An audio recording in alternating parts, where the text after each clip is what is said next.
Hello friends, so in the last class we saw progressive depletion in the wasteland, poem written by T.S.ELIOT.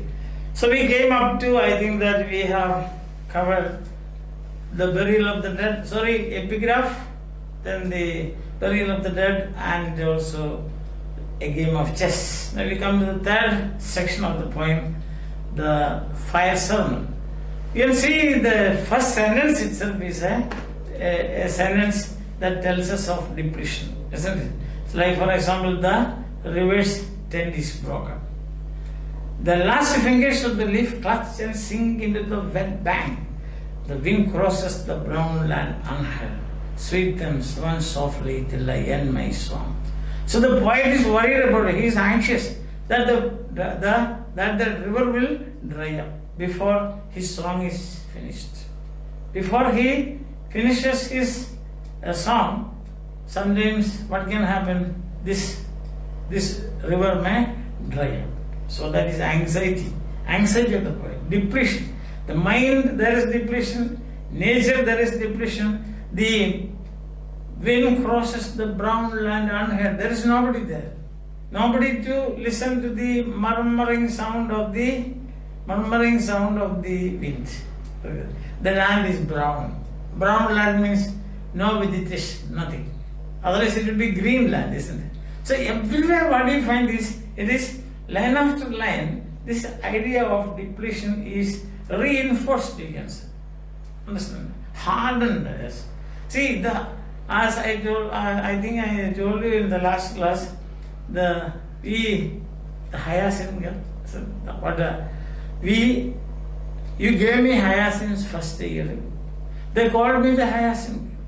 And when we came back late from the hyacinth garden, your arms full and your hair wet, I could not speak. I was neither living nor dead, and I knew nothing. Looking into the heart of light, the silence. This is the way the wasteland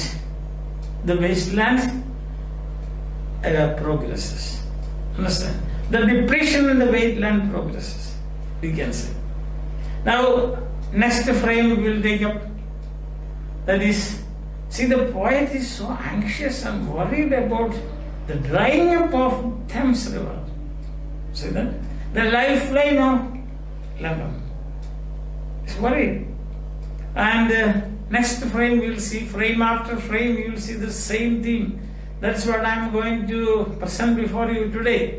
As the continuation of what I said in the last class. Yes.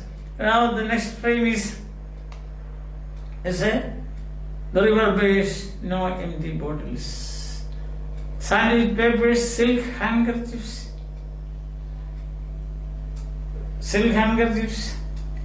cardboard boxes, cigarette ends, or other testimony of summer nights. So that a bleak bank, yes, or other testimony of summer. The names have departed, and their friends, the loitering heads of city directors, departed, have left no addresses. That's it. Step by step we can see that. The degenerative scene is built. A degenerative scene is built up, isn't it? A decaying and degenerative scene is built up. That is depletion. As by the waters of Lehman, I sat down and wept helpless. Helplessness of the protagonist. Says, I can do nothing but sit here and weep. Protagonist says like that. And he says, then continues, Sweet Thames, run softly till I end my song. Sweet Thames, run softly, for I speak not loud or long.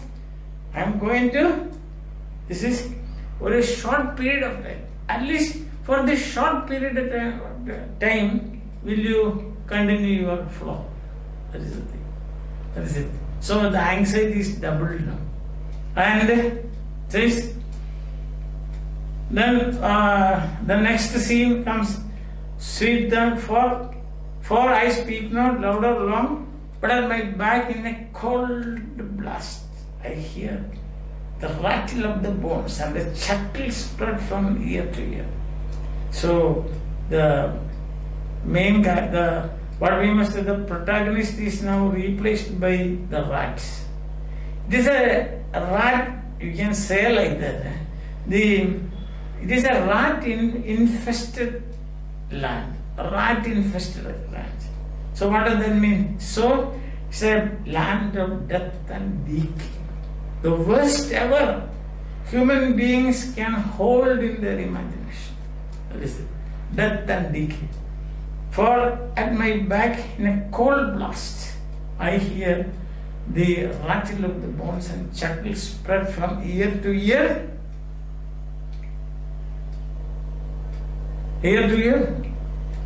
While I was fishing in the dark canal on a winter evening, round behind the gas house. Winter evening. You know the significance of winter? The first section. Winter kept us warm, covering earth in forgetful snow, feeding a little life with the dry tubes. So that is it. So it's that is in that situation I am fishing. That is the situation where I am fishing. When I am fishing. And what am I thinking? What is going on in my mind? Musing upon the king my brother's wreck and the king my father's death. See? Depletion, deplorable in the extreme. My brother's wreck. What tragic events are comes in the memory. Mixing memory and desire. This memory of the wreck of his brother and death of his father. Then upon the death, upon my the king my father's death, and then the next frame. The next frame. What is upon the king my father's death and white bodies naked, low on the damp ground. White bodies naked, low on the damp ground, and bones cast in a little low dry garret, rattled by the rats footfully, year to year. So further, that death and decay is there. What is happening? It is what means solidified. The solidified situation of death and decay. But at the same time there is moral decay. And that is but from time to time I hear, but at my back from time to time I hear the sound of horns and motors which shall bring Sweeney to Mrs. Potter in the spring. Oh, the moon shone bright on Mrs. Potter and her daughter. They washed their feet in soda water. Soda water is as we have seen somewhere else, that is in my previous lectures. I have given, you remember, 11 lectures on this, right from epigraph to this. Shanti, I told soda water is used for, you wash it as a prevention to get, as a preventive. It's a preventive for not contracting or what we will say, preventive to infection, preventing the infection of venereal diseases. So that means you can see what is happening there. Moral degradation, isn't it? Moral degradation, all moral values lost in the wasteland. So that it's a commercial sex, so to say. Sweeney comes, many other Sweeneys come. Sweeney is only name for these people who hunt for sex workers. So Sweeney comes, then Sweeney 2 will come, Sweeney 3 will come, and this continues, and they will be washing their feet in soda water. And in between comes in a line that is the Evo say wo the infantes chant and dance la cupole. So that is a memory of a desire, so to say. A memory and desire mixing there. There is memory and desire mixing. What is that? The way the Grail Knight going to the chapel peddlers just before that to redeem this wasteland. As as an effort, his effort at redemption. And then what happens is that he is washing his feet, then accompanied by the songs of innocent children that can be heard in the dome of the chapel. So that is a kind of mixing memory and this in between. And then the continuous tick, tick, tick, check, check, check, check, check, check. So rudely forced to tell you.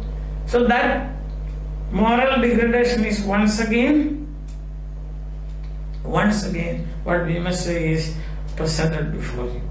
That is the story of Philemon. We have seen that. And city becomes unreal city. Under the brown fog of a winter noon, the whole thing is foggy. Nothing can be seen. The wasteland situation is such that is death, destruction, rats, rattling, bones rattled by the rat's foot, then moral degradation, commercial sex, then there is violent sex, reference to the violent sex of the Philemon and the king, rudely forced to tell you. And now comes what we call the city itself is unreal. And you cannot see anything there. That is foggy city. And what is happening there? Here is another piece of moral degradation. Worse, that is homosexual relationship. A person is, so to say, we can say publicly inviting, you can say, another person. See, maybe the protagonist. He says, unreal city, under the brown fog of a winter noon, Mr. Eugenides, the Smyrna merchant, unshaven. He looks ugly, so to say, with a pocket full of Qurans. CA of London, documents at sight. He is a tradesman, so to say. His main is a business. He's a businessman. He travels around the world. And wherever he goes, he has got one or the other person, or say maybe he can say somebody to entertain him. One such person is here. That is maybe the protagonist, you say. So he says, with CA of London, documents at sight, asked me in demotic French, not classical French, demotic French.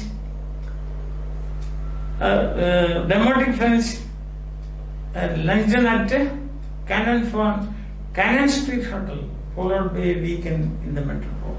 So, unreal city, under the brown fog of a winter noon, Mr. Eugenides, the Smyrna merchant, unshaven with pocket full of Qurans, CA of London, documents at sight, asked me in demotic French to luncheon at Cannon Street Hotel and followed by a weekend in the metropole. So you can see that, homosexual relationship. And further we come to the most horrible picture of what we must say, indifference, or we must say, I would use this expression. This is the towering frozen inferno in the wasteland. It is a towering frozen inferno. What meaning you make out of it? I leave it. So this is how I see that, towering. In this picture of the typist lady typist, so to say, Da Vinci is no much to T.S.ELIOT. And Mona Lisa is also no much to this lady typist. Understand? When the violet hour, that's evening hour. When the eyes and back turn upward from the dusk, when the human engine waits like a taxi probing waiting. What is the suggestion? That is, the taxi is for hiring. So here is a person for hiring. All the human dignity and values lost. Once and forever. That is wasteland. That is the bleak wasteland that you are seeing or you are in by now, because we are now in the third section of the poem. So, waiting throbbing, waiting. And here comes a chorus. And he also had almost the same experience in his life. Because he was under a curse, as we know, isn't it? That is, what was the curse? Beating, copulating, serpent, etc. That we know. Snakes, we know that. Okay, let's not get into that because we will be deviating from our main point, that is depletion. Says, I, Tiresias, though blind, another depletion. Throbbing between two lives, neither this nor that. Throbbing between two. Old man with the wrinkled female breast can see. That is, blind, old man, wrinkled body can see. There is another wrinkled body in the beginning. What is? That is the Sibyl. The Sibyl's wrinkled body. Sibyl once was very robust and very healthy and very beautiful. Now she is hanging in a cage. At that time she may be 80 kilos also. But now she is only 1.5 kilos. And naturally he will ask me, sir, whether you have gone and weighed it. No. But the way it is described, she is hanging in a cage, like a bird, you can say. So maybe 1.5 kilos, that's all, not more than that. So here is also a wrinkled person. That says, old man with the wrinkled female breast can see the evening, the violet hour, the evening hour that strives homeward and brings the sailor back from sea. The sailor home from sea.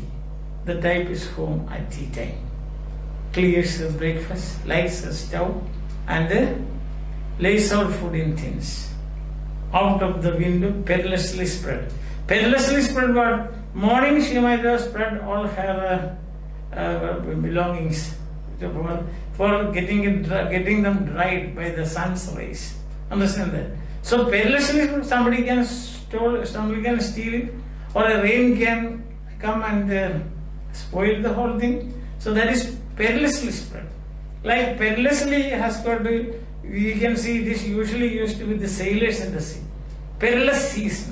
So here is life is perilous for her. Why? Because she is the worst victim of industrialization. She is the worst victim, the suffering person in the wasteland. She has only a makeshift room. And that room is 5-in-1.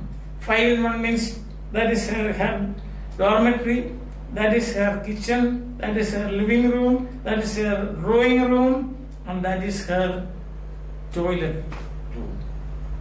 So it's a 5-in-1. So there is no space for a person to live. Understand? So you imagine what we should say, the horror, the horrible situation in the wasteland where this typist lady lives. That's what I said it is. And what is she doing? She is selling herself, thinking that or hoping that she may get something to survive. Because the work that she is doing is not much to her day-to-day life's expenditure. Understand? So there you see what happens is out of the window perilously spread, her drying combinations touched by the sun's last rays on the divan are piled, see that word there, piled, not kept in the proper place, piled, there's no space.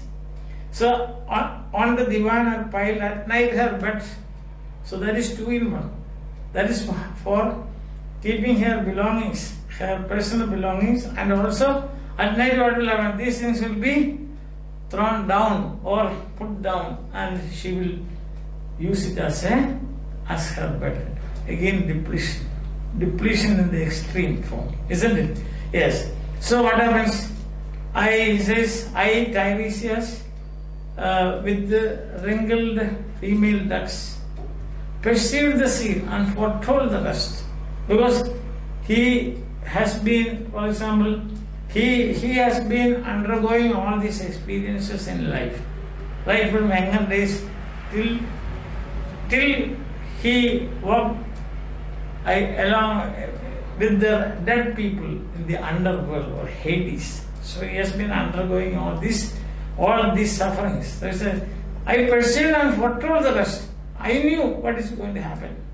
It's not only that sexual encounter between the house agent's clerk, but actually what is going to happen. Means before that what is her mood, what is her attitude, after that what is her attitude. Understand? So I too awaited the expected guest.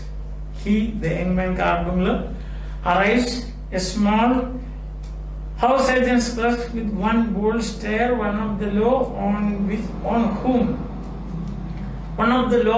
whom assurance sits as a silk hat on a Bradford millionaire. And these two lines are very interesting in the sense that even in this horror and chaotic situation, T.S.ELIOT is using a comparison, although it is a murky one. It's a dark comparison. Understand? Says, as a silk hat on a Bradford millionaire. And then what happens next? He thinks like this. Now the time is propitious. The time is now propitious. Why does he think the time is now propitious? Because the act that he is going to do is, as we can see, totally devoid of any emotion. It is totally devoid of any emotion. So, time is now propitious as he guesses. The meal is ended. She is underlined bored and tired. Not only just bored, but bored and tired. So what is he going to do? He is going to act on what? On a bored and tired dead body. Yes. And the person is so depletion. That's what is progressive. Each line you find this theme of depletion. Bored and tired. See? Endeavors to engage her in caresses which still unreproved if undesired. See the words used there. Endeavors to engage her in caresses. Endeavors. It is an endeavor that he makes. It's a kind of hard work endeavor. Endeavors to engage her in caresses which still unreproved if undesired. Flushed and decided, he assaults her afterwards. Exploring hands find no defense. His vanity requires no response and makes a welcome of indifference. More than what you want. This is what I said. This is a towering, frozen inferno. This lady, the picture of this lady is a towering inferno, but it is a frozen inferno. Now you make out whatever you want out of this expression. I cannot say anything more or less than this. Understand? Okay, let's proceed. Then comes that chorus, I Tiresias. Say, I Tiresias have forsuffered all. Enacted on the same divine orbit, I who have sat by thieves below the walls and walked among the lowest of the dead. So that is about him. What are the excruciating pains, or what are the exploits in his life that he has undergone or he has undertaken, and what are the sufferings that he has undergone, and how he, after living on this earth, went down in Hades to continue with his predictions and soothsaying, so to say. One kind of soothsaying is that. There is another soothsaying, say, hanging in the cage. Here is another one down in the Hades or the underworld. So you connect it like that, then you will find the depletion theme again. Again, stressed, you see. And stressed and you can stretch. Not only stressed, but stretched. S-T-R-E-T-C-H-E-D, stretching this depletion theme. right? And bestows one patronizing kiss and gropes his way, finding the stairs unlit. So after the event, he is groping like this, like a blind man. Nothing happened except some mechanical movements here and there.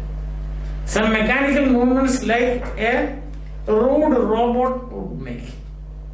That is what happened here. And the reaction of the lady, the typist lady, is whatever it is, she looks for a moment in the glass, hardly aware of her departed love. Her brain allows one half-formed thought to pass. Well, now that is done. I am glad it's over. I am glad it is over. See that? This is where again the theme of depletion comes. The so-called act is supposed to be so intimate, supposed to be so romantic, supposed to give what we call kind of great pleasure, supposed to release all the endorphins in your body. Endorphins means all the pleasure-giving hormones. So the endorphins in your body. There is no effect on her. She says, I am glad it's over. Right? When lovely woman, then comes an interruption. When lovely woman stoops to folly and paces about the room again alone, she smooths her hair with everything automatic. The event also was automatic. So automatic hand and puts a record on the gramophone. So it has no effect on her. Maybe a little bit, probably there was an effect. What was it? She might have got a few, is it a pound? No, because he is a poor man. Some, say, a paltry sum she might have got from her. So that is theme of depletion. So frame after frame, this is what I want. This is what I want to stress. This is what I want to present before you today. So frame after frame, the theme of depletion. This music crept by me upon the waters, along the Strand, up Queen Victoria Street. Oh, city, I can sometimes hear. Beside a public bar in Lower Thames Street, the pleasant whining of a mandolin and a clatter and a chatter from within where fishermen lounge at noon. So there is a chaotic world, a world of chaos. That's what you find. So another depression. Order is lost. And even the words of Magnus Martyr, which hold inexplicable splendor of Ionian white and gold, is what has happened, lost its sheen because of the proximity of this public bar. So even where we expect some value, even where we expect some aesthetic beauty, even that is lost, depleted because of the presence of this public bar and the clatter and the chatter from within and a meaningless, so to say, whining of a mandolin. Right? And then you see two pictures. We can see three pictures. One, the River Thames now, the present situation. The other one, the memory of the River Thames when Elizabeth and Leicester were cruising on the waters. And also he will see the tragic wailing of, or the laments of the Thames daughters. So again that depletion. Let's see, the river sweats oil and tar, the barges drift with the turning tide. Drifting with the turning tide means no control. Red sails wide to leeward, swing on the heavy spar. The barges wash the drifting logs down Greenwich reach past the Isle of Dogs. That is the lament. And Elizabeth and Leicester, memory. Elizabeth and Leicester, this is in these two pictures or these frames, you can see they are a contrast. A stark contrasting situation is presented before us. Elizabeth and Leicester beating yours, the stern was Elizabeth and Leicester beating yours, the stem was formed, a gilded shell, red and gold, the brisk swell rippled both the stores, southwest wind carried downstream, the peal of bells, white towers. So that is to show this present sordidness of the situation. That is placed side by side. Then we see again the cry, the lament of the the Thames maidens. And you have got another sordid picture, another murky picture. That is Richmond and Hugh undid me. Highbury bore me, Richmond and Hugh undid me. By Richmond I raised my knees supine on the floor of a narrow canoe. My feet are in mortgage, my heart under my feet. That is all your feelings, like the typist lady. It's not so explicitly stated. My heart under my feet. I have no feelings, because heart is the center of your feelings and your passion, not your intellect. No. So my feet, my heart under my feet. After the event he wept. He promised a new start. I made no comment. What should I listen? Helplessness. Another picture of helplessness. This is not only about the Thames maidens, but also applicable to everyone in the wastelands. See? And then continues on Margate sands. I can connect nothing with nothing. Depletion. The broken fingernails of dirty hands. My people, humble people who expect nothing. La la la. And here comes Augustine with this cry. To Kottayam then I came, burning, burning, burning, burning. Burning for what? Burning, burning, burning. Burning the heart, inside his heart conscience. Also you can see the burning in, say, around him. At the baseline. Burning, depletion. If something is burning means it is consumed by fire. And then there is nothing left. So that is depletion, a picture of depletion. Yes. And, oh Lord, thou pluckest me out. Oh Lord, thou pluckest burning. So when you are plucking somebody from there, again what happens? There is a situation of depletion. Understand? And then you come to the fourth section. That is death by water. It is nothing but depletion.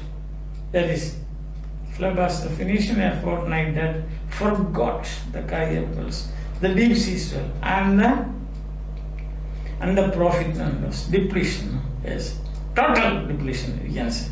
And then current under sea picked his bones in whispers as he rose and fell. He passed the stages of his age and youth, entering the whirlpool. And there is a warning, Gentile or Jew, O you who turn the wheel and look windward, consider Phlebas, who was once as handsome and tall as you. So that is what is going to happen to everyone. So whatever you are, handsome or tall, whatever it is, this is what is going to happen to you. Right? And the fifth section also, the theme of depletion continues. Yes. Because the first frame ends like this. He who was living is now dead. We who were living are now dying with a little patience.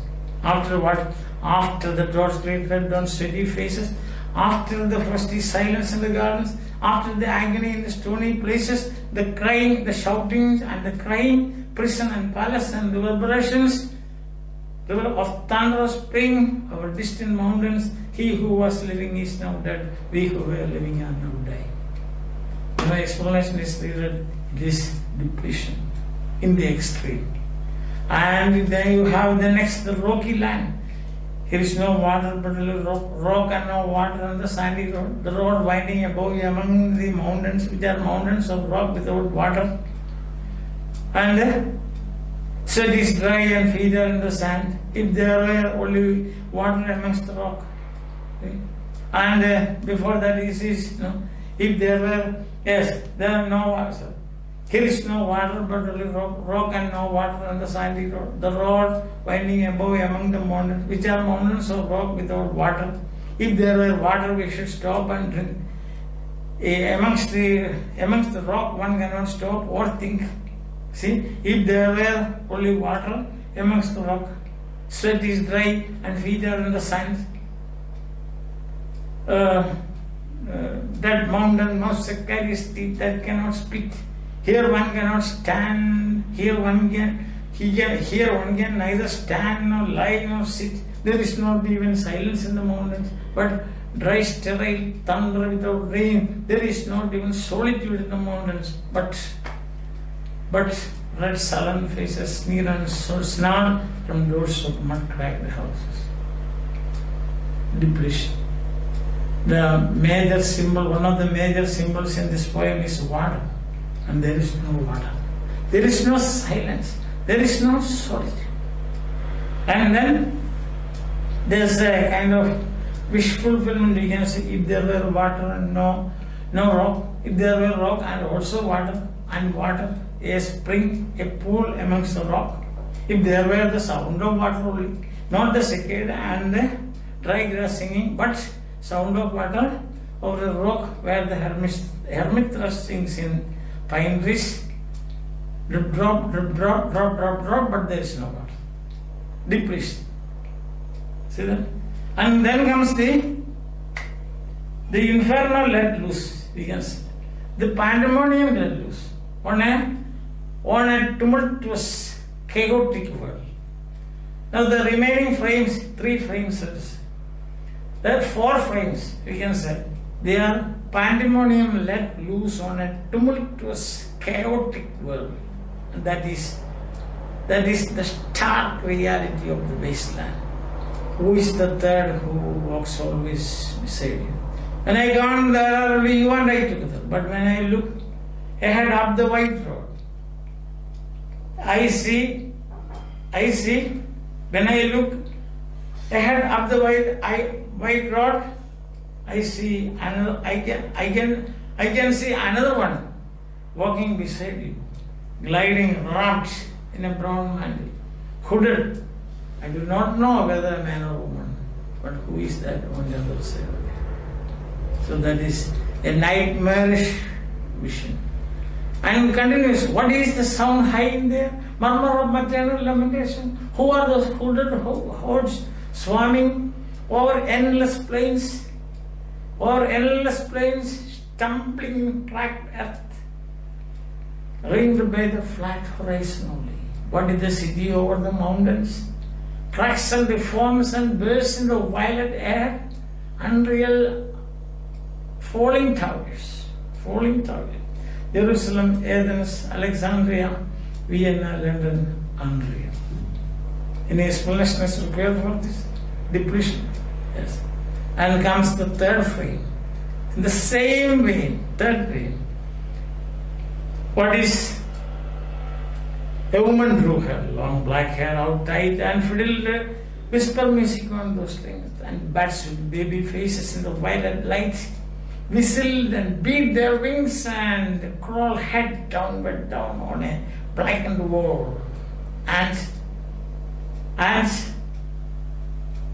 upside down in the air were towers, tolling reminiscent bells that kept the hours, and voices singing from empty cisterns and exhausted wells. The third frame. The fourth one, the same way. In this decayed mountain hole, in this decayed hole among the mountains, in the faint moonlight, the grass is singing over the tumbled graves. About the chapel, there is the empty chapel, only the wind's hole. It has no windows. The door swings, dry bones can harm no. Only a cock stood on the roof tree, cocorico, cocorico, in a flash of lightning. Then the dam was bringing rain. The rain has not fallen. So, thus you have got who is that? Who is the third who walks always behind you? One frame? What is the sound high in the air? Murmur of the matter, the second frame. Third, falling towers up to that.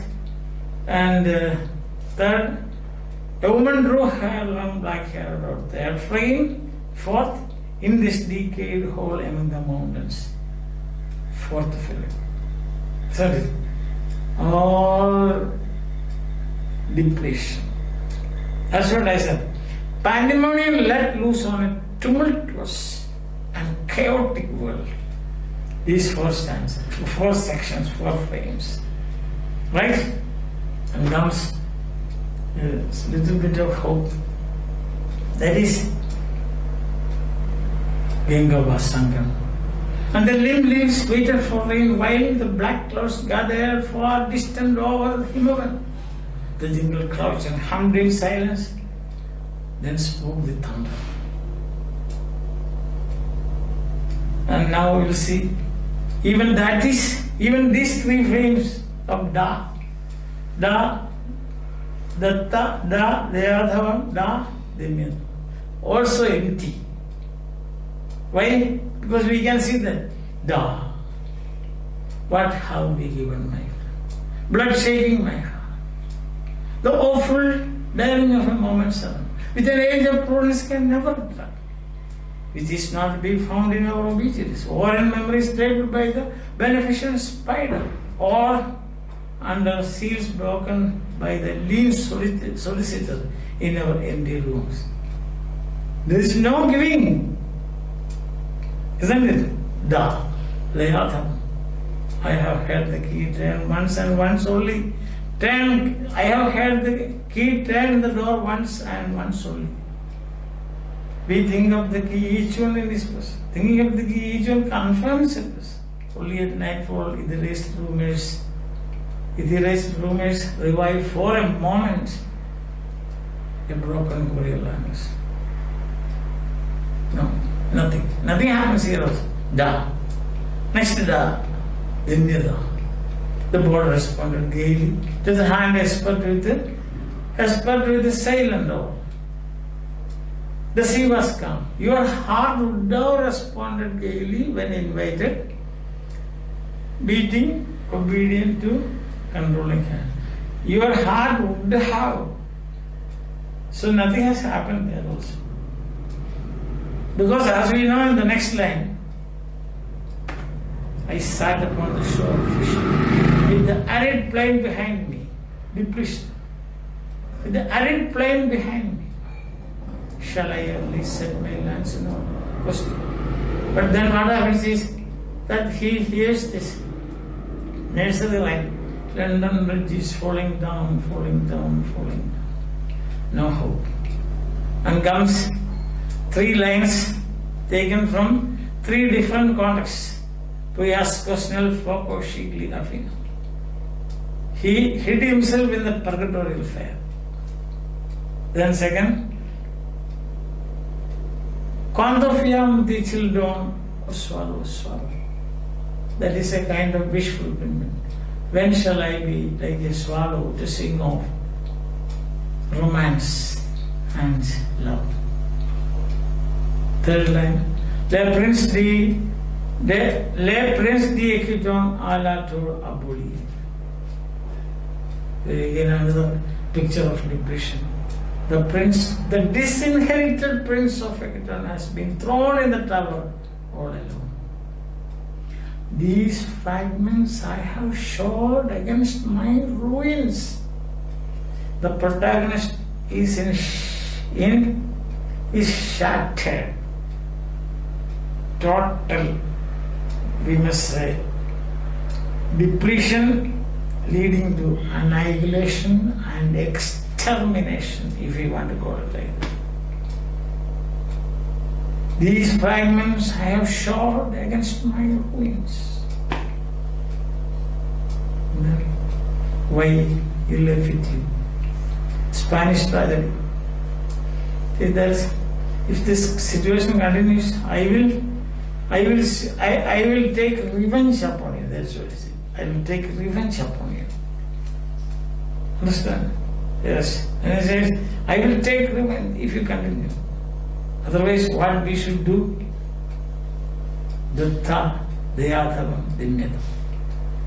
Come on, start implementing this. That is the only way to recharge a land which has no charge. All the charge has been depleted, like a battery. In a depleted battery, it's difficult to recharge. Something is left there, you can do something on that. But here is total depletion. The wasteland is a poem of progressive depletion. Take each and every frame, you will find that it ends up with an image of depletion. That is, but when we came back late from the hyacinth garden, your arms full, your hair wet, I could not speak. And my eyes failed. I was neither living nor dead. And I knew nothing. Total depletion. And he says, these fragments I have shot against my ruins. Why left you?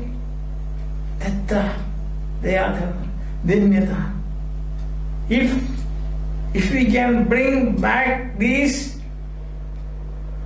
eternal virtues and recharge this land and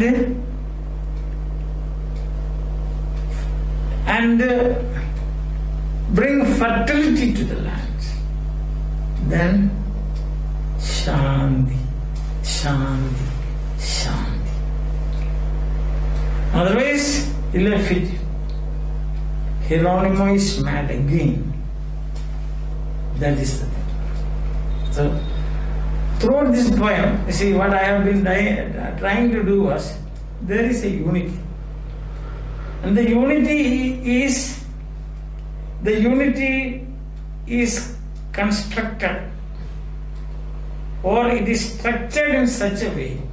If you take frame by frame, you will find the progressive depletion in the wasteland. I hope that I have tried to establish this fact by explaining frame after frame. See? And then I have also tried to impress upon you that the whole poem, that image of the typist lady and the image of the four frames they are given there, that is the core of this great modernist poem written by the greatest of the modern poets, that is T.S.ELIOT.